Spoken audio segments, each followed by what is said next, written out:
தமிழக பாடநூல் மற்றும் கல்வி வளர்ச்சி கழகத்தின் சார்பாக தமிழரசு சார்பில் இந்த சுபநேரை வெளியிட்டிருக்காங்க. 1924-25 நடந்த அந்த வைக்கம் போராட்டம் குறித்து தான் நம்ம ஏற்கனவே பார்த்துருக்கோம். திராவிட மாடல் பல ஸ்டிக்கர்களை ஒட்டும். ஏற்கனவே ஈவே ராமசாமி நாயகர் யுனெஸ்கோ விருது வாங்கினார் என்ற ஒரு ஸ்டிக்கரை ஒட்டினார்கள். சமூக வலைதளத்திலே பலரும் அதை உண்மை கதையை வெளிச்சத்திற்கு கொண்டு வந்த பிறகும் தொடர்ச்சியாக அந்த பொய்யை சொல்லி வருகிறார்கள். இப்பொழுது வைக்க போராட்ட வீரர் என்ற ஒரு ஸ்டிக்கரை ஒட்டி கொண்டிருக்கிறார்கள். அதற்காக பல புதிய புத்தகங்களை எல்லாம் இவர்களே கட்டமைத்து எழுதி வருகிறார்கள். ஆனால் இந்த போராட்டத்தை முன்னின்று நடத்தியவர்கள் டி.கே. மாதவன் மற்றும் கேலப்பன் போன்றவர்கள். கேலப்பன் யாருன்னா கஷேத்திர சம்ரக்ஷண சமிதி என்று திப்புவால் அளிக்கப்பட்ட கோயில்களை புனரமைப்பு செய்தவர். அப்படிப்பட்டவரை இவர்கள் வரலாற்றிலிருந்து மறைத்து கடைசி நேரத்தில் ராஜாஜியால் காங்கிரஸ் சார்பாக அனுப்பப்பட்ட ஈவே ராமசாமி நாயக்கருக்கு இவர்கள் ஸ்டிக்கர் ஒட்டி கொண்டு இருக்கிறார்கள். திராவிட மாடலுக்கு ஸ்டிக்கர் ஒட்டுவது புதிதல்ல. கேரளால போயிட்டு இன்னைக்கு வைக்கம் நூற்றாண்டு விழா போராட்டம், இதுதான் ஒரு பெரிய வரலாற்று புரட்டு. இந்த மார்பு வரி கட்டினவங்க நாடார்கள். நாயர் சமூகத்து பெண்கள் 1956 வரைக்குமே மார்பத்தை மறைக்கும் உரிமை இல்லாதவர்களா இருந்திருக்காங்க. அதை எதிர்த்து இவங்க போராடி இருக்காங்க. நான் சொல்லிட்டேன்ல, தமிழ் சாதியினர் ராஜராஜ சோழனை தொட்டா போதும் மேல சல்லுன்னு வந்துருவான். இதுக்கெல்லாம் வரலாறு பார்த்தோம்னா, இந்த நம்பூதிரி பிராமணர்கள் எங்க இருந்து வந்தவங்க கேட்டீங்கன்னா, நர்மதை ஆறு அந்த கிருஷ்ணா நதி படுகைகள்ல இருந்து ஒரு 8ஆம் நூற்றாண்டுல இருந்து 10ஆம் நூற்றாண்டு காலத்துல ஆந்திர பகுதி அங்க இருந்து கேரளாவுக்கு குடிபெயர்ந்தவங்க. இன்றைய விழிஞ்சம், அன்றைய காந்தூர் சாலை. அவங்களுக்கு குழந்தை குட்டி அப்படிங்கிற கவலையே இருக்கக்கூடாது. அதுக்கு ஒரு சிஸ்டத்தை நாங்க சொல்லி தரோம். அதுதான் மருமக்க தாய முறை. ஒரு பெண் எத்தனை ஆண்களை வேணாலும் மலம் முடிச்சுக்கலாம். இந்த மணிச்சித்திரத்தால அவங்க சோபனா நடிச்சிருப்பாங்க. அவங்களே அந்த தரவாடு வீட்டுல இருந்து வந்த மாதிரி தான் கட்டுவாங்க. இவங்க இந்த நாயர் பெண்களை இவங்க பயன்படுத்திக்கலாம். இந்த மாப்பிள்ளை சம்பந்த முறைன்னு ஒரு முறை இருக்கு. Hello and welcome to Audi the Mainstream. In this video, let's explore an important topic. Who are the Nayars in India? Let's go. Please don't forget to like, subscribe, share and press the bell button if you enjoy the content. We know that Tamil lands came under the control of the Pindari Parashuram during the 3rd century. But even at that time, Tamil was still spoken in the Western Ghats mountain region. But long after the death of Parashuram, Pindaris in the Western Ghats mountain region were able to bring those Tamils under their complete control. They were even able to mix Tamil with adulterated Sanskrit words which created a new language called Malayalam. Today, those Tamils consider themselves a different race. They call themselves as the Malayalis. Those Pindaris were a minority in that region. But how did they get control of all the small Tamil kingdoms in the entire Western Ghats mountain region? In this video, let's understand how they accomplished that. The people responsible for this are the Brahmins of Kerala, known as the Nambudiri Brahmins. They consider themselves to be the descendants of Parashuram. According to them, they migrated into this land which they believe was created by their forefather Parashuram. They claim that he threw an axe into the sea and then this land was magically formed. Today, that land is known as Kerala. Now let's understand the strategy followed by the Nambudiri Brahmins of Kerala at that time. They created a family structure known as Sambandham.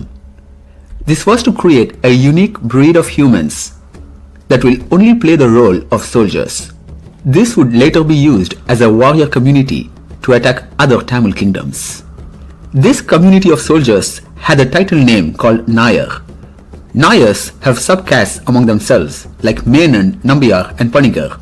These names are still being used today. Now let's understand the system known as Sambandham, which was created by Nambudiri Brahmins and followed by Nayars. But here is an extremely important point. This system is considered as subhuman by many. Some would even call it as sub-animal.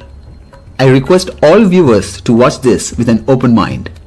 A woman is the head of the household in the family of Nayars. She won't have an husband. She will always be without a man in the house. But this female Nayar will have sexual relations with several men. The primary reason for this is to make sure that her children never find out who the real father is in case she becomes pregnant.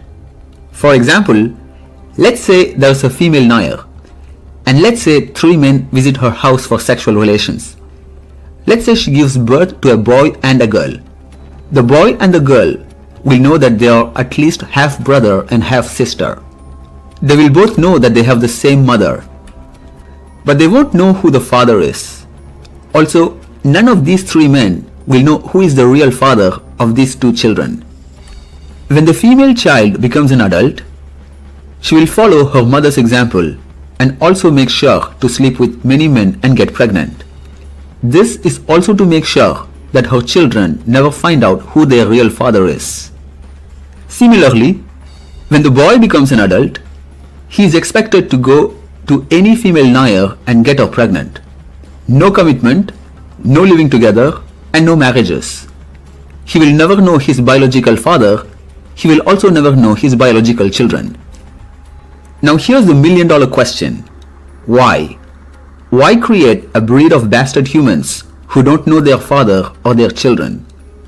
The answer is simple. This is because this breed of nairs can fearlessly fight in battle. They will not fear death. They will have no family, no responsibility. They will have nothing to lose. Now let's look at the system Nambudiri Brahmins followed for themselves. The eldest son in the Nambudiri Brahmin family will get married to a female Nambudiri Brahmin. It will be a regular family which involves a marriage between a male and a female. But this is only for the eldest son. What about the others? For example, let's say there are 2 brothers. The eldest son will marry a female Nambudiri, but the younger Nambudiri brother will have to go to a female nair for sexual relations. Now here's the important point to remember. Once this Nambudiri goes to a female nair, she is not allowed to sleep with other nairs or other Nambudiri Brahmins. He will also not marry her. He will just get her pregnant, but he will know his children and his children will know their so-called father. This particular breed, which is a mix between a nair and a Nambudiri, will play the role of generals in the army. This is how a Tamil kingdom was brought under the control of Nambudiris and nairs. Such a kingdom was used to invade other Tamil kingdoms, and this was part of the divide and conquer strategy followed by Nambudiri Brahmins. Although this custom is not practiced anymore, in the past, it was useful for Pindaris to use a divide and conquer strategy among the Tamils in the Western Ghats mountain region, which is called as Kerala today. Now here is another extremely important point. The nairs have been in control of India's foreign affairs since India's independence from the British in the year 1947. It is not a coincidence that today India has several political enemies, including China. For example, after independence, China invited India for a friendly discussion regarding the border dispute with India. But nairs, who were in control of India's foreign policy, did not want any discussion. This escalated into a war 15 years later. India lost this war in a horrible manner and even lost some of its territory to China. This border dispute is still ongoing, with China claiming more territory inside India. India also made a blunder with its policy in Sri Lanka. When the Tigers were in control of the Tamil populated areas in Sri Lanka, foreign powers could never enter Sri Lanka. There was never a threat to India's national security because of that. But Pindaris in India, with the help of the nairs, wanted the Tigers out of the picture. During the war against the Tigers, the people who occupied important positions within India in the cabinet ministry and in the United Nations were nairs. M.K. Narayanan was the National Security Advisor of India. He is also one of the prime suspects in the Rajiv Gandhi assassination, but was never arrested or investigated. Vijay Nambiar was the Chief of Staff in the United Nations. Shiv Shankar Menon was India's Foreign Secretary. Nirupama Menon was the Indian High Commissioner to Sri Lanka from 2004 to 2006. Their anti-Tamil agenda is always on top of their priority list. Now let's look at today's situation in Sri Lanka. There is a port donated to China on a 99-year lease. It is believed that close to 100,000 Chinese soldiers are in Sri Lanka posing as civilians. This poses a great danger to India's national security. There is another port in Sri Lanka owned by China. One of the brothers of the former Sri Lankan president was given a US citizenship. And then 33,000 acres of land in Trincomalee were given to the United States for $3 billion. What a shocking coincidence. The Nairs have been responsible for historical blunders like this since independence. They have controlled India's foreign affairs and have betrayed the entire country, not just Tamils. KPS Menon was India's first foreign secretary. His son KPS Menon Jr. was also India's foreign secretary. His grandnephew Shivashankar Menon was India's foreign secretary and then became the national security advisor. N.R. Pillai was India's first cabinet secretary. V.K. Krishna Menon was the Minister of Defense during India's war with China in 1962. The list goes on and on. Thanks to the popular channel Sengol TV. This is where I got all the information for this video. Now here's another important point. Nairs have also dominated the movie industry. Let's look at few examples. Gautam Menon, Suresh Gopi, Kirti Suresh, Mohanlal,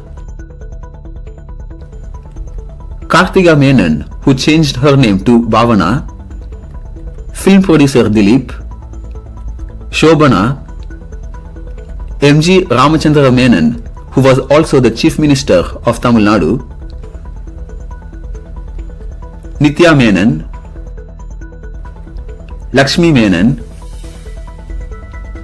Asha Keluni Nair, who changed her name to Revadi, K.K. Menon, etc. Please don't forget to like, subscribe, share and press the bell button if you enjoy the content.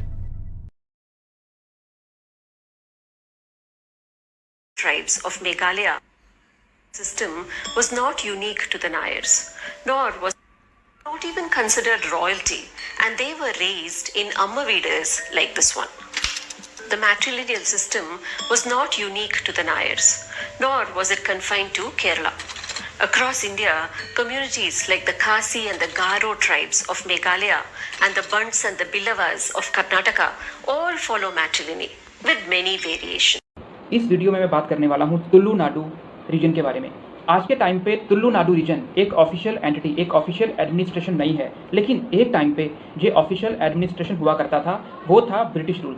British rule के time पे जब British ने टीपू सुल्तान से इस area को जीता था तो उन्होंने इस एरिया को मद्रास प्रेसिडेंसी में ऐड कर लिया और इस एरिया का नाम रख दिया साउथ कैनरा डिस्ट्रिक्ट। बाद में 1947 में जब इंडिपेंडेंस मिला इंडिया को तब ये एरिया मैसूर स्टेट में शिफ्ट कर दिया गया। बाद में 1956 में जब लैंग्वेज के आधार पे स्टेट रीऑर्गेनाइजेशन एक्ट बना तब ये हिस्सा कर्नाटक और केरला में बांट दिया गया। 95% हिस्सा कर्नाटक में चला गया और 5% हिस्सा केरला में।